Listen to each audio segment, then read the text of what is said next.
사도행전 13장 44절에서 52절까지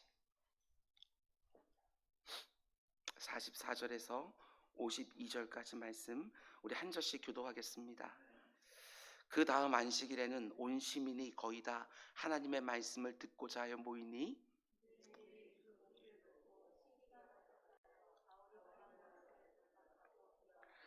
바울과 바나바가 담대히 말하여 이르되 하나님의 말씀을 마땅히 먼저 너희에게 전할 것이로되 너희가 그것을 버리고 영생을 얻기에 합당하지 않은 자로 자처하기로 우리 이방인에게로 향하노라.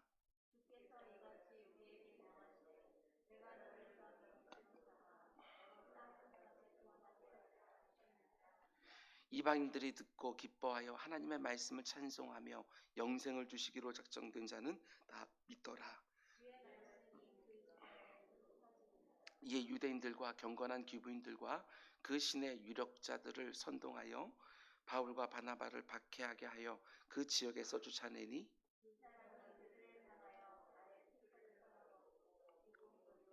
함께 제자들은 기쁨과 성령이 충만하니라. 아멘. 우리 기도하겠습니다.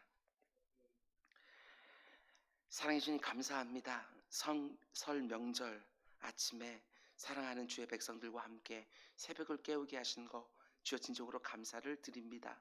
음력으로 새해가 또 이렇게 시작이 되었습니다. 올 한 해 충만으로 충만하게 라는 주제를 가지고 우리에게 시작하게 하셨습니다. 모든 것들에 부족하지 않게 하시고 충만하여 넘쳐서 내 주변으로 흘러가는 복된 한 해가 될 수 있도록 주님 인도하여 주옵소서. 우리 연로한 부모님들 아버지 찾아뵙지 못하는 경우들도 참 많이 있습니다. 주님께서 아버지 하나님 우리 부모님들 영육간에 강건하게 지켜주시사 그의 마지막 아버지 이 땅에서의 삶 순간순간들이 평안할 수 있도록 주님 인도하여 주옵소서. 우리의 자녀들에게 하나님이 주시는 평안함과 지혜를 더하여 주옵소서. 이 땅 가운데서 주님이 원하시는 꼭 그 삶을 살아가는 우리들의 복된 후손들 다 될 수 있도록 인도하여 주옵소서. 출가한 자녀들에게 복을 허락하여 주시고 군대에 있는 자녀들도 아버지의 눈동자처럼 지켜주시고 외국에서 공부하는 자녀들도 그들의 소원하는 것들을 다 이룰 수 있도록 주님 인도하여 주옵소서. 아버지는 고향이 아버지는 분명히 지척에 있으나 아버지는 분단된 나라에서 가지 못하는 우리들의 이웃들도 있습니다. 주님 그 마음을 위로하여 주시고 이곳에서 기도하는 것이 그곳에서 역사하는 거 볼 수 있도록 주님 인도하여 주옵소서.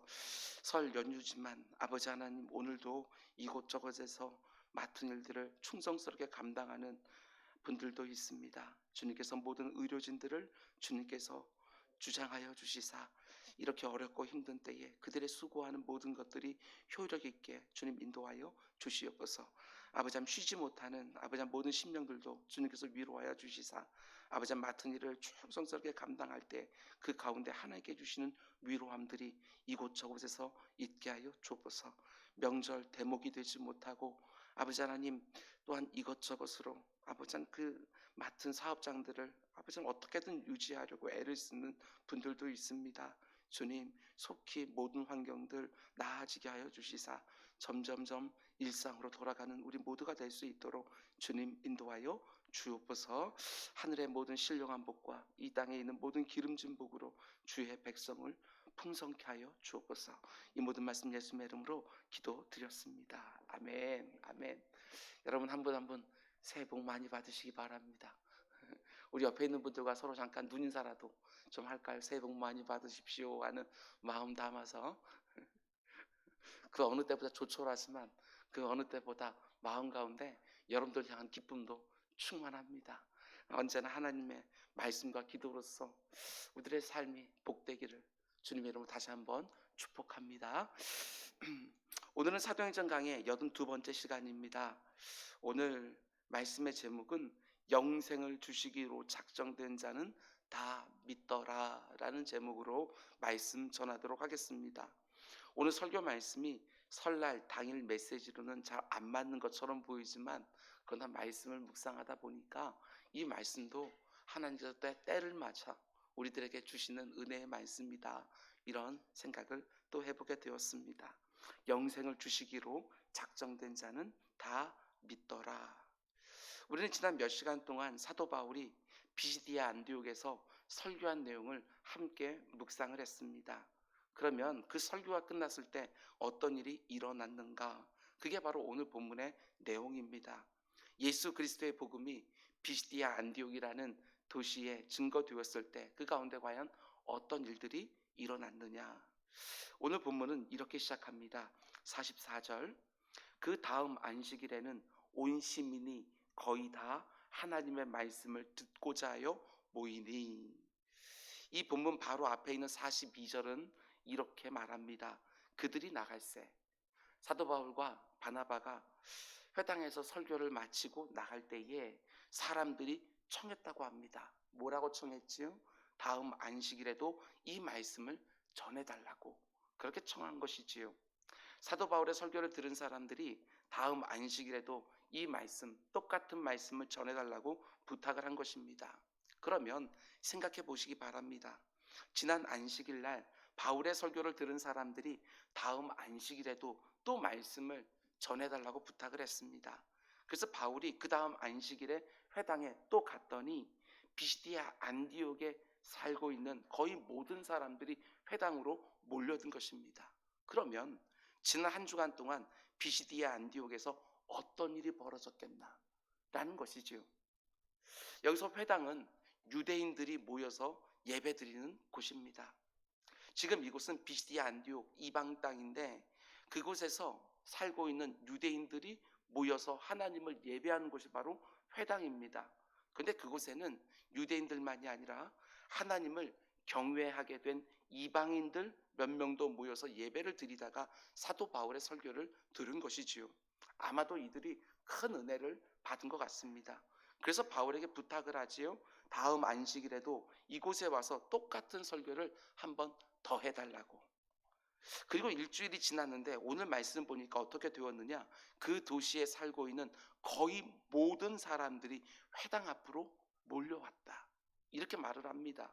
그렇다면 지난 일주일 동안 도대체 무슨 일이 그 도시 안에 있었을까? 유대인들은 어차피 매주 안식일 날 회당에 갔으니까 그 다음 안식일에 당연히 왔다고 쳐도 비시디아 안디옥에 사는 이방인들 거의 대다수가 회당에 몰려들었다. 도대체 무슨 일이 일어났을까? 충분히 이런 추측이 가능하지 않겠습니까? 이방인들 중에 하나님을 경외하는 사람들이 사도 바울의 설교를 듣고 은혜를 받았습니다. 그리고 돌아가서 내 사랑하는 가족들과 이웃들에게 그 말씀을 또 들려주고 싶어서 다음 주에 우리 유대인의 회당에 한번 가보자고 이렇게 초청하지 않았을까? 다음 주에 한 번만이라도 유대인의 회당에 가서 바울과 바나바라는 사람의 설교를 한번 들어보자고 이렇게 권하지 않았겠냐는 것입니다. 그래서 비시디아 안디옥에 사는 거의 대부분의 사람들이 회당에 몰려든 게 아니겠습니까? 누가 그들을 초청했겠어요? 그런 면에서 보면 지난 일주일은 복음으로의 초청의 시간이었다는 것입니다. 얼마나 열심히 전했으면 일주일이라는 시간 동안 얼마나 흥분해서 얼마나 간절하게 꼭 와야 된다고 꼭 와서 그 설교를 한번 들어봐야 된다고 얼마나 열심히 전했으면 그 도시에 있는 거의 모든 사람들이 유대인의 회당 앞으로 몰려 들었겠냐는 것입니다. 아마도 그 한 주간 동안 사람들이 모여있는 곳에서는 먼저 그 설교를 들은 사람들이 다음 주에 회당에 한번 가보자고 그렇게 열심히 전하는 모습들이 분명히 있었을 것입니다. 그들에게 있어서 한 주간은 초청의 한 주간, 말씀 앞으로 사람들을 초청하는 한 주간이었음이 틀림없습니다. 회당으로 몰려든 수많은 사람들의 모습을 설교를 준비하면서 상상해 보았습니다. 그리고 이런 사모함이 있었습니다. 우리에게도 주일 예배와 주일 예배 사이에 이런 일들이 일어나면 얼마나 좋을까? 그냥 나 은혜 받았다고 그냥 끝나버리는 것이 아니라 내가 은혜 받았기에 그 사람도 은혜 받기를 원하고 꼭 한번 가봐야 된다고 가서 말씀을 들어봐야 된다고 이렇게 초청하는 사람들이 우리 가운데 있으면 얼마나 좋을까 이런 생각을 해 보았습니다. 우리에게 물론 전도에 대한 두려움이 있습니다. 종교에 대한 이야기는 안 하는 것이 마치 에티켓인 것처럼 이렇게 생각되는 시대이기도 합니다. 그런데 오늘 본문에 등장하는 비시디아 안디옥 사람들처럼 누군가가 초청해 주기만 하면 올 사람들이 여기저기에서 기다리고 있을지도 모르겠다. 이런 생각을 또한 해보게 되었습니다. 우리가 잘 아는 말씀들이지만 이 새벽에 다시 한번 함께 듣기를 원합니다. 로마서 10장 13절 14절 누구든지 주의 이름을 부르는 자는 구원을 받으리라. 누구든지입니다. 누구든지 주님의 이름을 부르기만 하면 그 가운데 하나님께서 구원이라는 어마어마한 선물을 주시겠다고 약속해 주십니다. 그런데 문제가 무엇입니까? 그들이 믿지 아니하는 이를 어찌 부르리요? 듣지도 못한 이를 어찌 믿으리요? 전파하는 자가 없이 어찌 들으리요?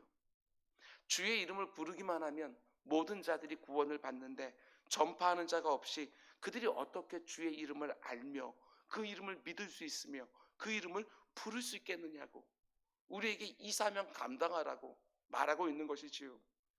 디모데후서 4장 2절은 또 이렇게 말합니다. 너는 말씀을 전파하라. 때를 얻든지 못 얻든지 항상 힘쓰라. 항상 힘쓰라고 했는데 과연 그렇게 하고 있습니까? 요즘 누군가에게 말씀을 전하고 계십니까? 꼭 그러하셔야 됩니다.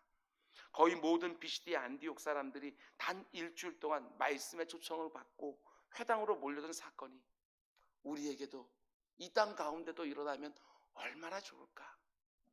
단기 선교 가서 집회가 시작되기 전에 우리 팀과 함께 온 동네를 다니면서 초청장을 나눠주면서 내일 아침 7시에 그리고 오후 2시에 꼭 오라고 이렇게 초청하면 어디저기선가 아이들이 구름대처럼 나타나서 그 운동장을 가득 채우는 것을 보게 되어집니다.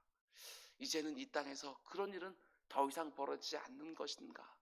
아니면 그렇게 열심히 이곳저곳 다니면서 복음을 전파하는 자들이 없어져서 그런 일이 안 벌어지는 것인가? 우리 한번 생각해 보아야 될 문제입니다. 본문으로 돌아와서 45절 말씀을 보시기 바랍니다. 이게 참 안타까운 모습인데 그렇게 회당으로 몰려든 수많은 사람들을 보고 문제가 뭐냐? 유대인들이 기뻐하지 않는다는 것입니다. 이것이 좀 당황스럽지요. 도시에 있는 거의 모든 사람들이 회당 안으로 몰려들었는데 기쁜 것이 아니라 오히려 시기심이 생겼다. 이렇게 성경은 말하고 있는 것을 보게 되어집니다. 45절 유대인들이 그 무리를 보고 시기가 가득하여 바울이 말한 것을 반박하고 비방하거늘. 자기들과 생각이 다르면 반박할 수 있습니다. 그런데 왜 반박을 넘어 비방까지 하지요? 그 이유를 이렇게 설명합니다. 시기가 가득하여. 시기라는 것이 이렇게 무섭습니다. 바울이 틀린 말을 해서가 아니라 시기가 가득했기 때문에 바울의 설교를 반박하고 비방했다. 이렇게 말을 합니다.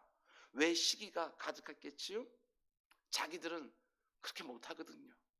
그래서 시기가 가득한 것입니다. 그동안 유대인의 회당에 이렇게 많은 사람들이 모인 적이 없었습니다. 자기들에게 속한 유대인 랍비가 강론할 때 단 한 번도 이렇게 많은 사람들이, 특별히 이방인들이 이렇게 많이 온 적은 없습니다. 근데 이번에는 너무나 많은 사람들이 몰려든 것이지요. 비시디아 안디옥에 살고 있는 거의 모든 사람들이 회당 앞으로 다 몰려든 것입니다. 그걸 보고 시기심이 가득했다는 것이지요.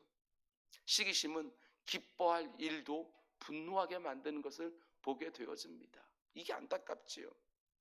여기서 시기라는 단어의 사전적인 의미는 다른 사람들이 잘 되는 것을 참을 수 없는 마음, 다른 사람들이 누리는 것에 대해서 분개하는 마음, 더 나아가서 다른 사람들의 일이 안 되기를 바라는 마음, 이게 바로 시기지요.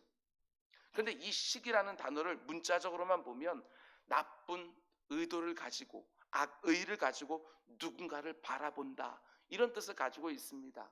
라틴어 invidia라는 단어에서 유래했는데 이 단어에서 영어 envy가 나온 것이지요. 그러니까 나보다 괜찮은 사람, 나아 보이는 사람, 더 가지고 있는 사람, 어떤 사람을 아주 나쁘게 바라보는 것, 그게 바로 시기입니다.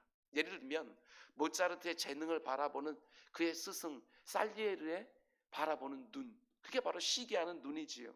자기가 정말 애를 다해서 작곡한 곡을 단 한 번 듣고 그대로 연주해내는 모차르트를 바라보는 살리에르의 눈, 그게 바로 시기가 가득한 눈입니다. 혹시 그런 눈으로 누군가를 바라보고 있지는 않습니까? 시기는 이 마음속에서 일어나는 것이지만 이것이 밖으로 튀어나올 때는 험담이나 쑥덕거리는 공론으로 튀어나온다, 이렇게 사전은 말하고 있습니다. 왜냐하면 내가 시기하는 그 사람의 명성을 어떻게든지 더럽히고 싶은 마음이 있기 때문에 그렇습니다. 내가 누군가를 시기하면 그 사람을 비방하게 되어집니다. 쑥덕거리고 험담하게 되어져 있습니다. 오늘 본문에 등장하는 유대인들도 마찬가지예요.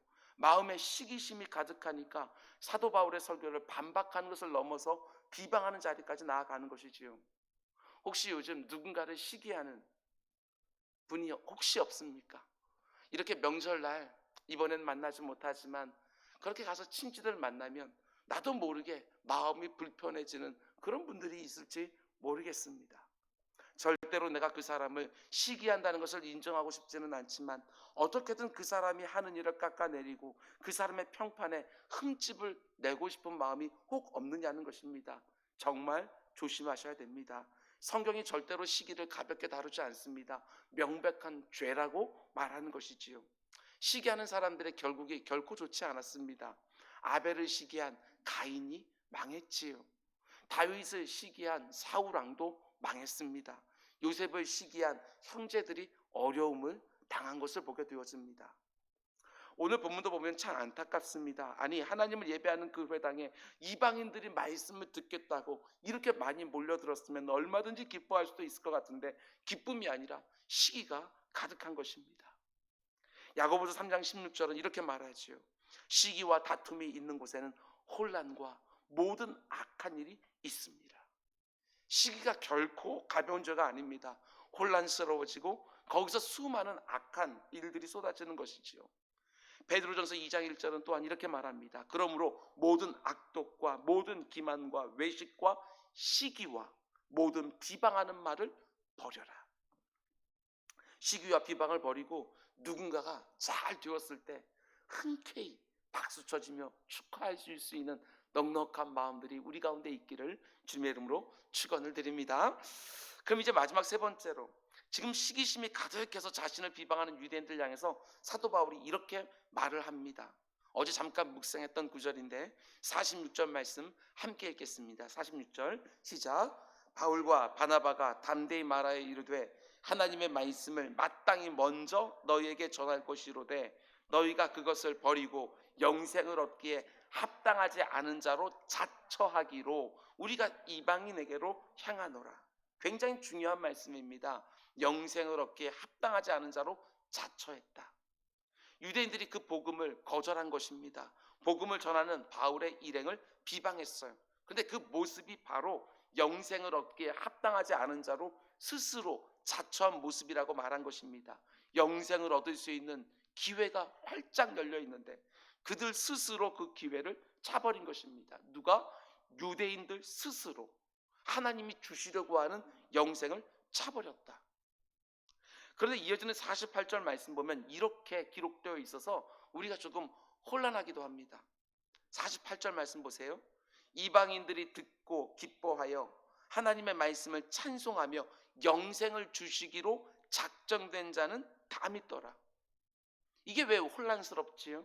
앞에 나온 46절 말씀 보면 유대인들은 영생 받기에 합당하지 않은 자로 자처해서 구원을 받지 못했다고 말을 하는데 이방인들은 바울이 전하는 복음을 기뻐하며 받아들였어요.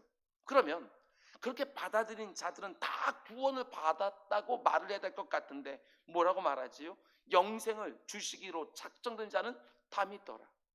이렇게 말하고 있다는 것이 우리를 좀 혼란하게 만듭니다. 그 자리에서 복음을 기뻐하며 하나님을 찬양하는 모든 사람들이 다 구원받았다, 이렇게 말하지 아니하고 영생을 주기로 하나님이 작정하신 사람들은 다 구원받았다, 이렇게 말하고 있는 것이지요. 선포되는 말씀에 대한 반응이 중요하다고 제가 늘 말씀을 드립니다. 그런데 그 반응에 따라 구원을 받고 못 받는 것이 아니라 구원을 주시기로 작정된 자들이 따로 있다, 이런 식으로 말을 하고 있다는 것입니다. 여기서 바로 많은 사람들이 예민하게 반응하고 문제를 제기하는 예정설이 튀어나오지요. 예정설. 여기에 대해서 조금만 말씀을 드리려고 합니다. 저는 조직신학을 전공한 사람도 아니고 성경신학에 관심이 아주 많은 설교자이기 때문에 개인적으로 교리 논쟁을 하는 것을 그렇게 좋아하진 않습니다. 교리의 안경을 가지고 본문을 보는 거 너무나도 중요하고 그래야 안전하게 그 본문을 볼 수 있지만 때로는 그렇게 하는 것이 주어진 본문을 묵상하는데 저 같은 설교자에게 어려움을 주기도 하는 것도 사실입니다. 예정론을 말하는 칼빈이나 그 예정론에 반박하는 웨슬리나 그들의 주장은 좀 제쳐놓고 오늘 본문의 내용만 좀 보려고 합니다. 우리가 가지고 있는 이 개역개정 성경에는 영생을 주시기로 작정된 자는, 하나님이 영생을 주기로 작정한 사람들은 다 믿더라 이렇게 되어 있는데, 똑같은 본문을 현대의 성경은 이렇게 번역하고 있습니다. 잘 들어보셔요. 이 말을 들은 이방 사람들은 기뻐 어쩔 줄 모르며 하나님의 말씀을 찬양했다. 그리고 영원한 생명을 얻기 원하는 사람들은 다 신도가 되었다. 어때요? 완전히 정반대의 번역을 하고 있는 거 발견하게 되었습니다.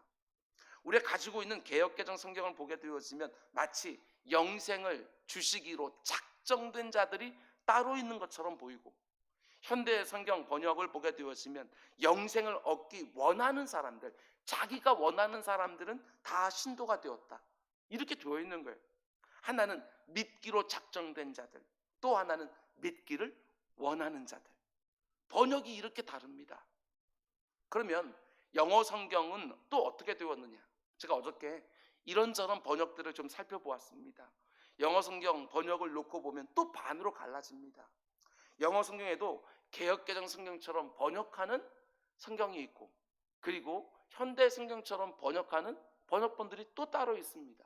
물론 우리가 가지고 있는 이 개역개정 성경처럼 번역한 영어 성경이 훨씬 더 많아 보이지만 현대 성경처럼 번역한 영어 성경도 분명히 있거든요.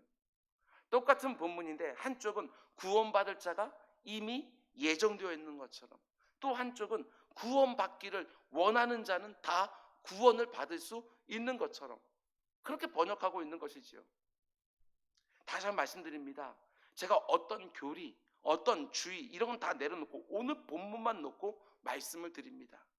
저는 단지 지금 이 글을 쓰고 있는 누가라는 저자의 의도만 생각을 했습니다.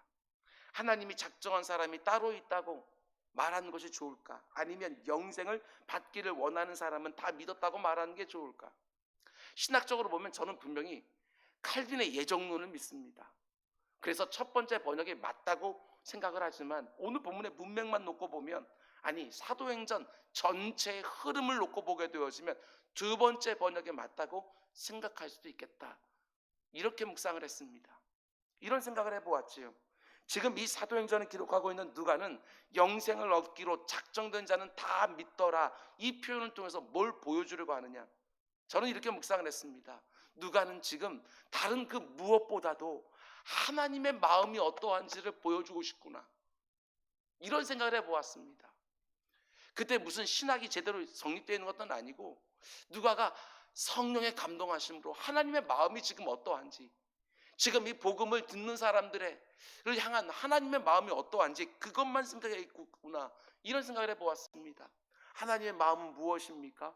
모든 사람들이 지금 선포되는 그 복음을 아멘으로 받고 구원을 얻기 원하는 거, 이게 바로 본문에 흠뻑 묻어있는 하나님의 마음인 거예요. 그 마음을 볼 수 있어야지 괜한 교리 논쟁에 빠지지 말라는 것입니다. 본문을 그대로 보는 거예요. 여러분, 사도행전 말씀은 복음이 어떻게 예루살렘과 온 유대와 사마리아 땅과 땅끝까지 퍼져가는지 그걸 보여주는 책입니다. 그 복음을 받은 사람들의 인생이 어떻게 변하게 되었는지 그걸 보여주는 책인 거예요. 단 한 사람도 복음을 거절하다가 멸망받지 않기를 원하는 하나님의 마음, 그걸 보여주려고 하는 것이지요. 에스겔서 33장 11절은 이렇게 말합니다. 너는 그들에게 말하라. 주 여호와의 말씀이니라. 하나님이 말씀하십니다. 나의 삶을 두고 맹세하노니. 하나님께서 맹세까지 하십니다. 그러면서 뭐라고 말씀하느냐? 나는 악인이 죽는 것을 기뻐하지 아니하고 악인이 그의 길에서 돌이켜 떠나 사는 것을 기뻐하노라. 이게 하나님의 마음이에요. 악인이라도 멸망하지 않기를 원하는 것이 바로 하나님의 마음이지요. 디모데전서 2장 4절은 또 이렇게 말합니다. 하나님은 모든 사람이 구원을 받으며 진리를 아는 데에 이르기를 원하시느니라. 이게 바로 하나님의 마음이에요. 베드로후서 3장 9절, 우리가 잘 아는 말씀입니다. 주의 약속은 어떤 이들이 더디다고 생각하는 것 같이 더딘 것이 아니라 오직 주께서는 너희를 대하여 오래 참으사 아무도 멸망하지 아니하고 다 회개하기에 이르기를 원하시느니라. 이게 바로 하나님 아버지의 마음이에요. 아무도 멸망하지 않고 다 회개에 이르기를 원하시는 거. 여러분, 그거 믿음으로 받으시기 바랍니다. 내가 우리 가문에서 예수를 먼저 믿었어요. 왜 나에게 복음을 먼저 주셨냐고요. 왜 나에게 그것이 믿어지게 했냐고요. 다른 거 아닙니다. 하나님의 이 마음이 담겨 있는 거예요. 나를 통해서 내 사랑하는 부모와 내 사랑하는 배우자와 내 사랑하는 자녀 모두가 다, 내가 만나는 모든 사람들이 아무도 멸망하지 않기를 원하시는 하나님의 마음이 나로부터 출발한 거예요.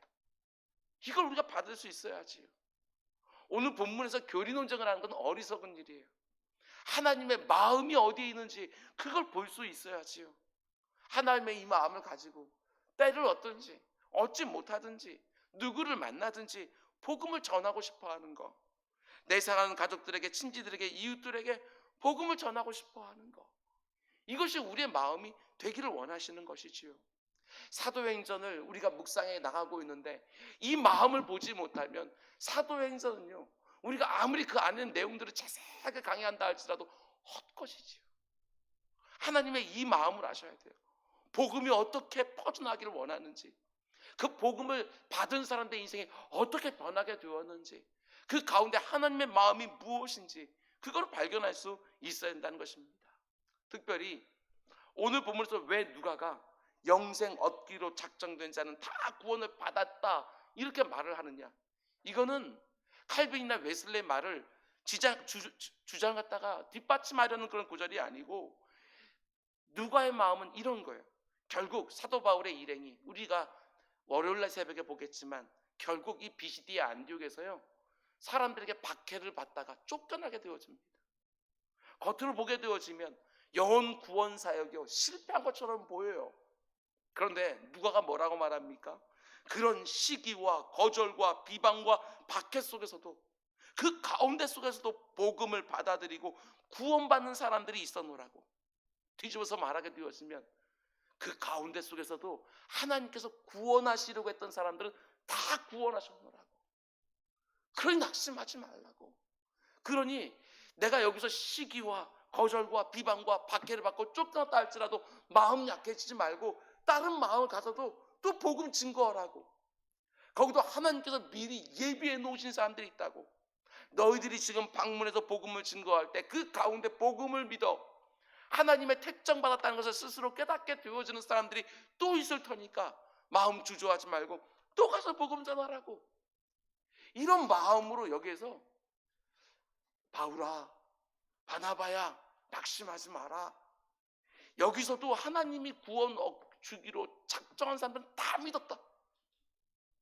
이 말을 하는 거예요, 이 말.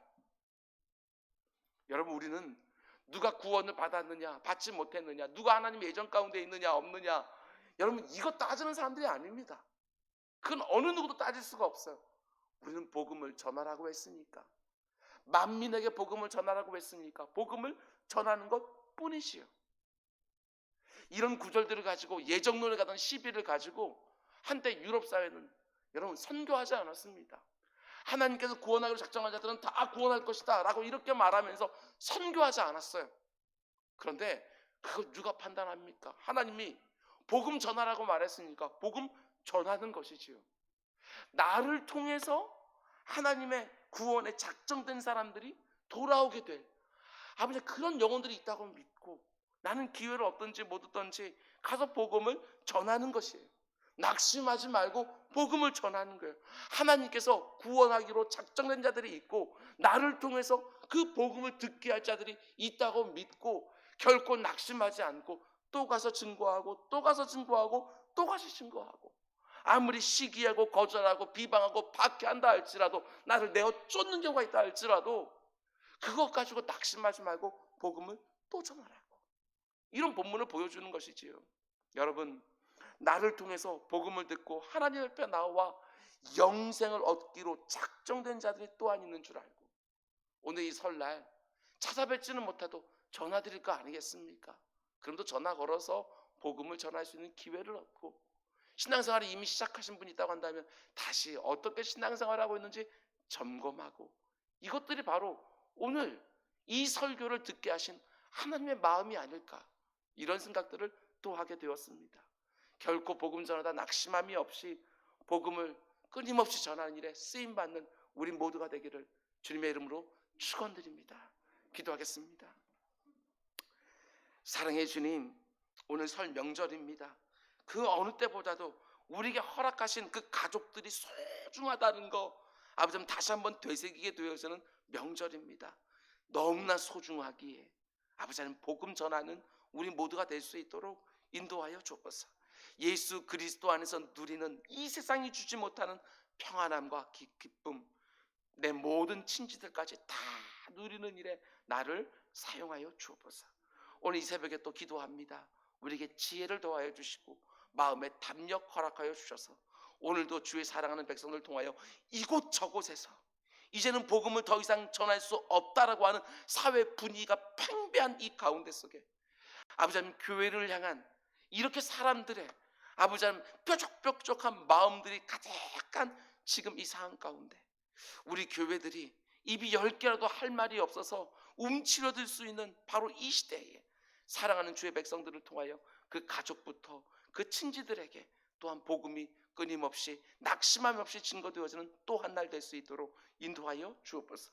이 모든 말씀 예수님의 이름으로 기도드렸습니다. 아멘.